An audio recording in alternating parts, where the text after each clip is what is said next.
Right,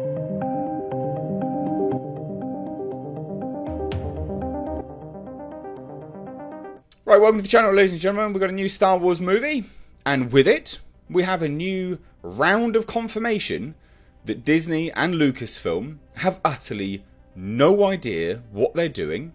How they are handling the Star Wars franchise is abysmal.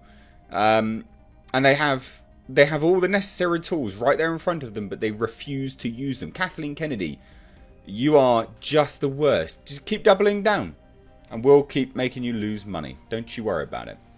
So, this is an exclusive with the Hollywood Reporter, and you might say, well, what's so wrong about this? Okay, well, let's analyse it, right? Let's get into the news first, and then if you just want to stay, and I can tell you how it's bad news, you stay. So this is with Slate filmmaker, okay? Director J.D. Dillard and Luke Cage writer Matt Owens have been tapped to develop the project. It's unclear whether it's a theatrical or a Disney Plus release. Now, as Lucasfilm maps out the next phase of Star Wars movies, executives are grappling with this question as development moves ahead. Which characters and stories justify theatrical releases and which should arrive exclusively on streaming? Now, the Hollywood Reporter learned Friday that a new Star Wars project is in the works. J.D. Dillard, best known for writing and directing the sci-fi thriller Slate, and Matt Owens, a writer on Marvel shows Luke Cage and Agents of S.H.I.E.L.D., have been tapped to develop it. But insiders say it's undecided whether the project will be for the big screen or for the highly prioritised streaming platform.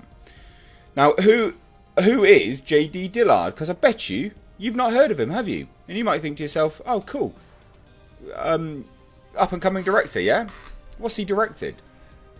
Well, he's not really directed a lot. Now, this is important, ladies and gents, because this is Disney and Lucasfilm consistently making the same mistake that they've been making. It doesn't matter whether you're a woman, whether you're black, brown, yellow, white, blue, green, it doesn't matter. If you are up and coming, under Disney, they are going to push you around. They've been doing it. And we've had it time and time again, and that's why they've been firing so many directors. This is them reliving that same mistake time and time again. He's done nothing. He's done nothing. Shorts. Utopia, 1 episode. 2 episodes of 2-sentence horror stories. He's done nothing. And what he has done, and this is what's really important, ladies and gents, what he has done, not exactly well liked, is it? Now, I know you might say to yourself, why are you using Rotten Tomatoes, Mr. H? Why are you using Rotten Tomatoes? Why are you validating Rotten Tomatoes? Because we need to use the same metric if we're going to compare. The very same metric of people, right? The very same metric that absolutely loves The Mandalorian. 7,000 reviews, 93% hate this.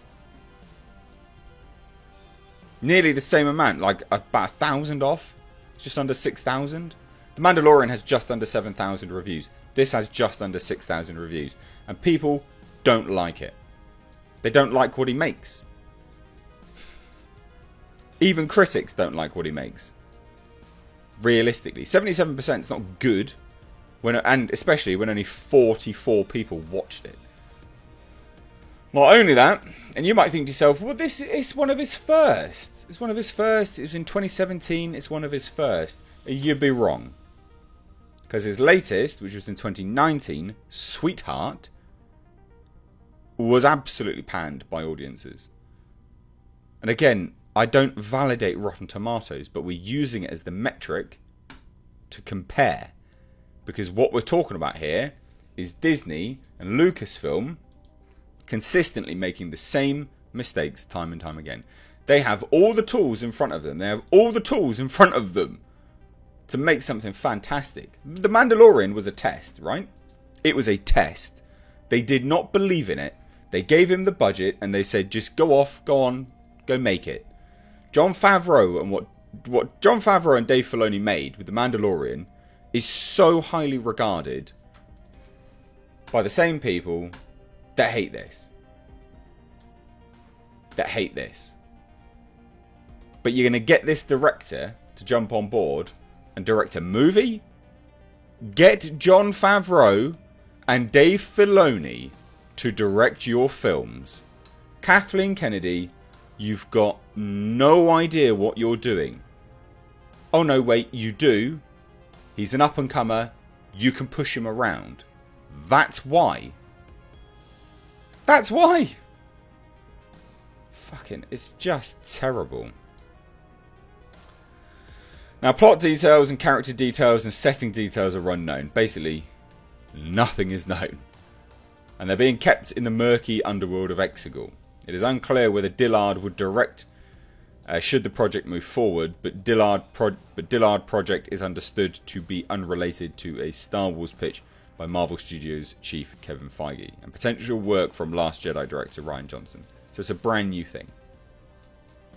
Disney and Lucasfilm appear to be shifting gears on the franchise to help boost the Disney Plus, with Disney chairman Bob Iger saying earlier this month that Star Wars' foreseeable future was in television, with theatrical movies going on hiatus. Because, ladies and gents, you've got Kathleen Kennedy, who has fucking no idea what she's doing. Fire her! The next theatrical film remains on the release calendar for December 16th, 2022, with other entries planned in December of 2024 and December 2026. While Rise of Skywalker has grossed 1 billion point 7 globally since its December launch and will likely end its run as the 6th highest grossing film worldwide of 2019, the trend line for Star Wars films at the box office has declined during the Disney era since 2015's Force Awakens, which had 2.07 billion haul. The 2018 spin-off film Solo in particular grossed 392.9 million. That's terrible. And led Iger to concede last September in a New York Times profile that we might have put a little too much in the marketplace too fast. No, you put a little too much shit in the marketplace too fast. That was all it was.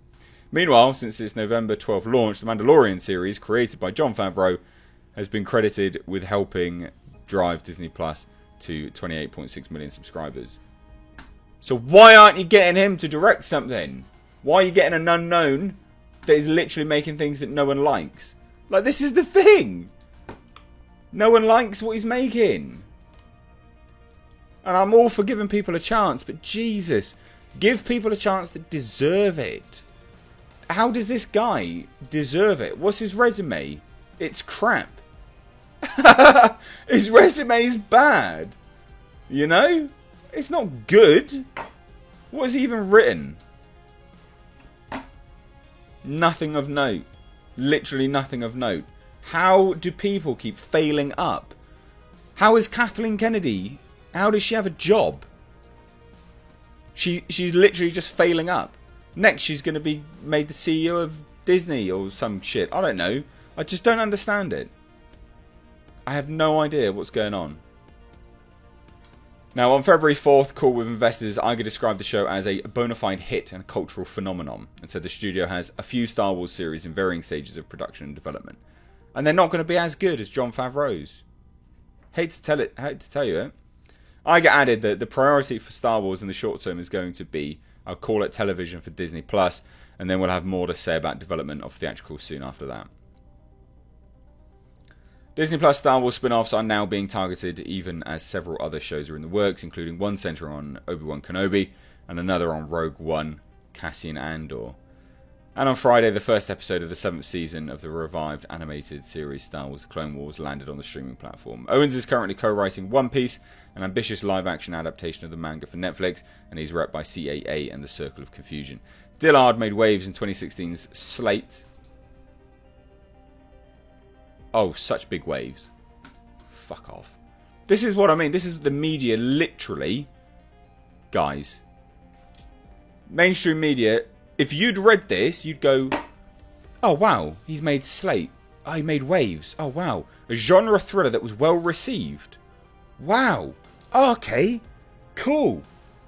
Oh, and he made Sweetheart, a horror thriller that starred Keir C. Clemens. And he recently helmed an episode of Utopia. Oh, wow. He sounds really, really good for this.